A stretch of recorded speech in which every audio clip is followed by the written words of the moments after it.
SZT-39, the mist rising from words, when language turns opaque. Imagine reading a story, and suddenly the sentences themselves drift into fog. Not because the writer blundered, but because the obscurity is deliberate. The narrator blurs dream and waking, memory and invention. Syntax bends, phrases ripple like water stirred by wind. Here, language is no longer a transparent tool. It becomes the terrain of uncertainty itself. The reader strains for foothold. Who speaks? To whom? When? But answers slide away. That is the essence of this trope, meaning never lands firmly. The text seems to whisper, I do not call you to solve me, but to dwell inside my uncertainty. Its purposes are many. To delay interpretation, forcing the reader to forge meaning. To embody the sense of uncertainty in the world, political, psychological, metaphysical. To heighten the dreamlike or symbolic atmosphere. Or to remind us that meaning is always layered, sometimes deliberately incomplete. It manifests in many ways, reality and unreality so tightly woven that no seam can be found. Syntax unraveling, grammar dissolving, even pronouns left untethered. Narrative trust evaporates, what is told may never have happened. Viewpoint and voice shift within a single paragraph, unseating every ground.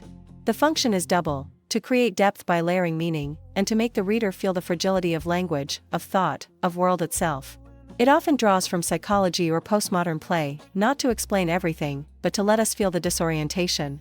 Its effect is subtle but sure, the reader loses solid footing, meaning slips, ambiguity blooms. Reading slows, we must pause, wrestle, reflect. The story folds in on itself, becoming its own commentary. Examples: Kafka's The Trial, where legal and linguistic obscurity are the very air of the tale. Faulkner's The Sound and the Fury, stream of consciousness, broken syntax, shattered time. Pynchon and Beckett, meaning constantly displaced. Le Guin's The Left Hand of Darkness, language, culture, and gender blur categories. Hungarian voices like Nemeth Gabor, sentences often suspended in midair.